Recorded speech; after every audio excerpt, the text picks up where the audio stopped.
Hey guys, it's Izzy here, and today I'm going to be doing my February book wrap-up, showing you all the books that I read in February and telling you my thoughts on them. So obviously, it's March now. I have my St. Patrick's Day decorations for the small amount of Irish in me, but I haven't been able to find like a good St. Patrick's Day Funko Pop. So I just put these that are supposed to go up on the wall, but it was not working. Like they're cloth, so they kept getting bunched together, and I was like, I'm just gonna do them like this. So that's what we're doing with our St. Patrick's decorations. So let's get into this video.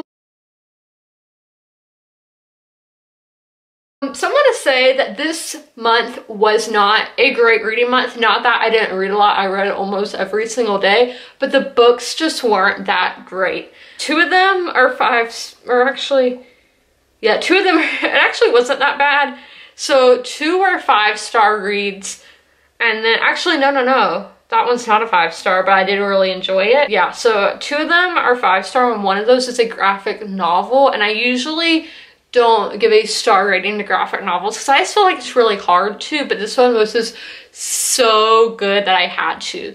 But we're gonna go in the order that I read the book. So the first book I read this month was The Female of the Species, a novel by Mindy McGinnis. So this book, I've seen a lot of people love this book, and there are trigger warnings for rape, murder, and animal abuse.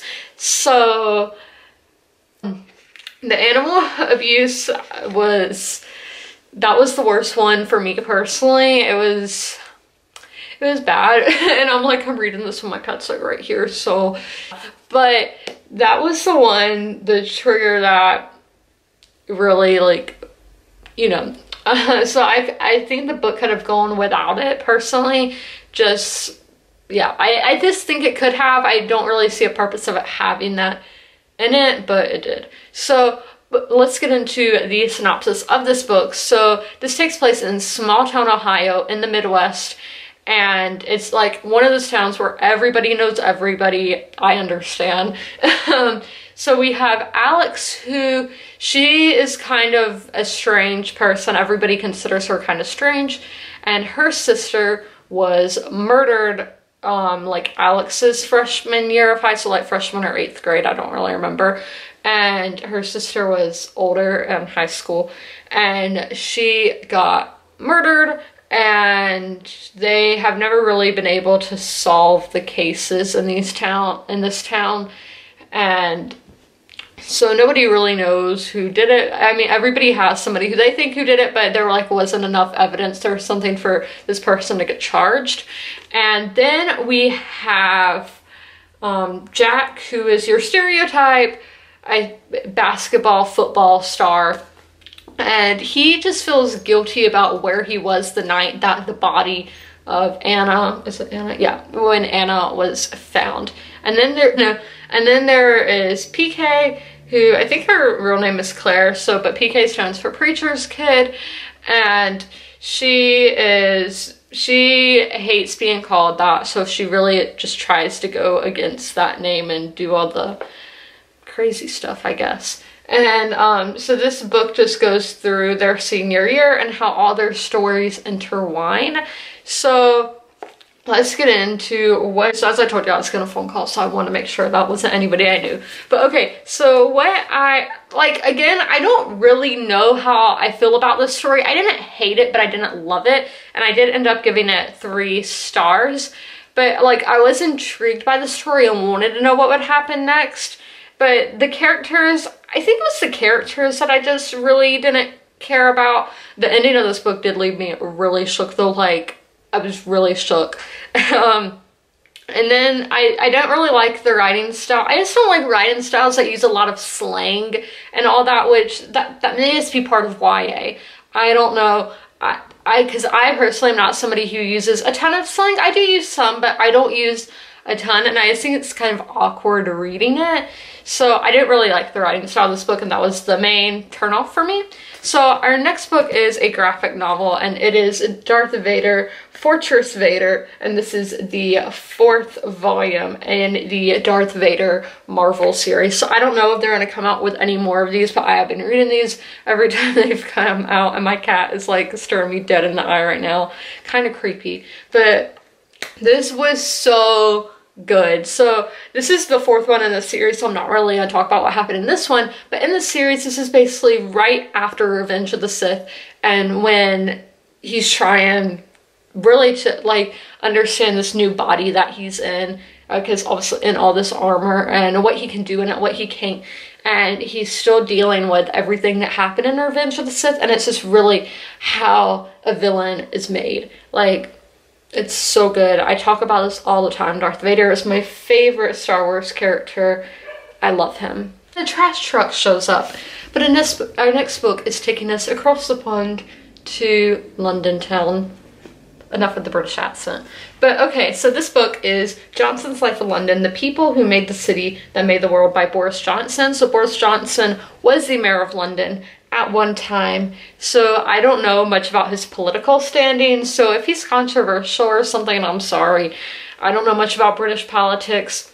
So this book, he is showing us the history of the great city of London, and by showing us biographies of different people who, through the different ages, from starting with the Romans going all the way to Keith Richards. So it goes through a wide variety of people, and during some of the chapters they will have, let me show you, inventions that happened in London, like the King James Bible, and that's that Bible that's in very old English and very hard to read if you're not familiar with that. So let's talk more about what I thought about this book. And I did give this book a 4-star rating. I thought I'd give it 5-star, but I give it 4-star. There were a lot of people in here who I probably wouldn't have looked into before, because I do read a lot of Wikipedia and other websites about different people throughout history, and a lot of these are people that I wouldn't go into and research before,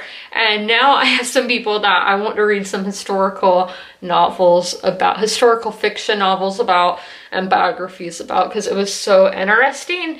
So I just felt like that some of these biographies could have been longer, and then some were so long, and just as this book went on and on, it dragged on more and more, but I can understand why, because obviously the closer we get to the modern times, we are going to have more facts and just more research on the people, because they live closer to our time, so it is understandable. And the thing I didn't like how it did, how I showed you the King James Bible, now the flush toilet, I didn't like how it had these in the middle of chapters. I think they should have put them in between chapters. I didn't really like that formatting style, but overall I think this is a really good book if you are curious about the city of London or the country of England or the history of Europe, for all I care.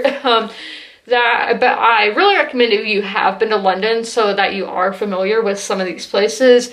I have been to London. I love it there, and I highly recommend going if you have never been there. So much history, and literally if I lived there every day, I would just go to somewhere different, somewhere like historically or museums. It's just so interesting, and it's to think of all these people, like you can look on this bus, all these people who came from London, like it's incredible.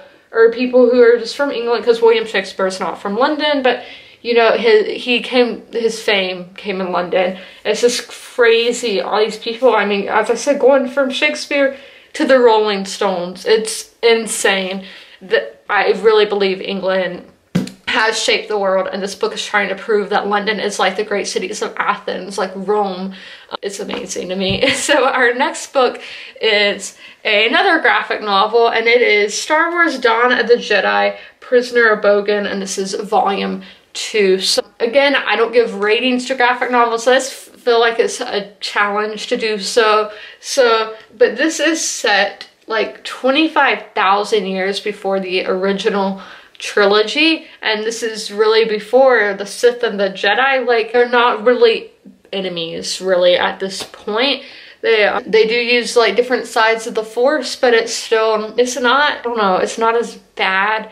Like, it's not as frowned upon to go to the dark side of the Force or go to the good side of the Force. So I highly recommend this if you want more Star Wars lore. I am making my way in chronological order through the Star Wars universe in graphic novels and in regular novels. So moving on to our last book of the month is the first fantasy that I think I've read while making booktube videos, and that is Girls of Paper and Fire by Natasha Nguyen.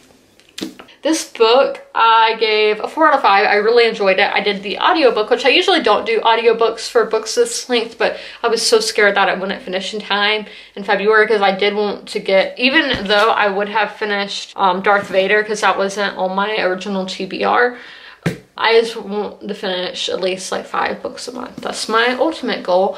So I was so scared that I wasn't going to be able to finish this, so I did do the audiobook, and the audiobook was very much enjoyable. So I really liked the, oh, well, before I get into that, I need to tell you what the book is about. So this is set in Ikara, which is a Malaysian Chinese inspired fantasy world kingdom, I don't know.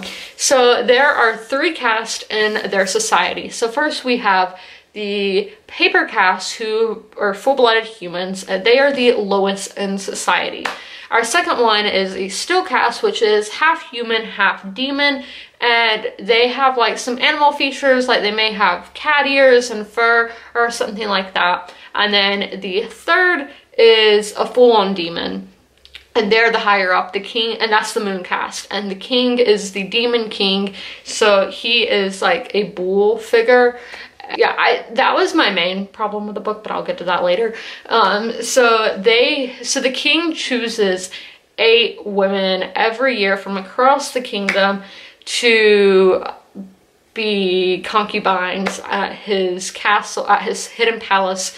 And this year, a guard has made a mistake with the king, so he wants to get something for the king to get back on the king's good side. So he finds Lei. She is this beautiful human girl who has golden eyes, and that sets her apart as being very different, because I don't know anybody with gold eyes. So he takes her and takes her to the castle to be the king's 9th golden girl, and this is, or not golden girl, paper girl, and this has never happened before. So all the girls are really competing, even though the king does use them all. It's not like whoever's the best becomes queen. No. So that is what happens in this book. So now my thoughts. I very much enjoyed this book. The world building was incredible. Like, I felt like I was seeing the lush gardens and everything. Very beautiful. And the lyrical writing, I really liked the writing style of this book. It was just really easy to follow, because when I do audiobooks, I am still like following along in the book. And I really liked the romance in this book. It was slow burn, and I feel like so many romances in books are really fast paced, so I really liked to see one that was really slow. It was really nice because I feel like it's more realistic. So the one thing I didn't like, which it could easily be changed, is the cast. I wish there was like a picture in the book showing them, showing what they were supposed to look like, because I just had a really hard time picturing them. Or I wish just the description of them was more, I don't know. I just had a really hard time picturing them, and that is my only complaint about Girls of Paper and Fire. So those are all the books that I read in February. I hope you guys enjoyed this video, and as always, comment, rate, and subscribe. And in the pinned comment, I will have all my Goodreads reviews if you would like to know more of my thoughts. Bye, guys!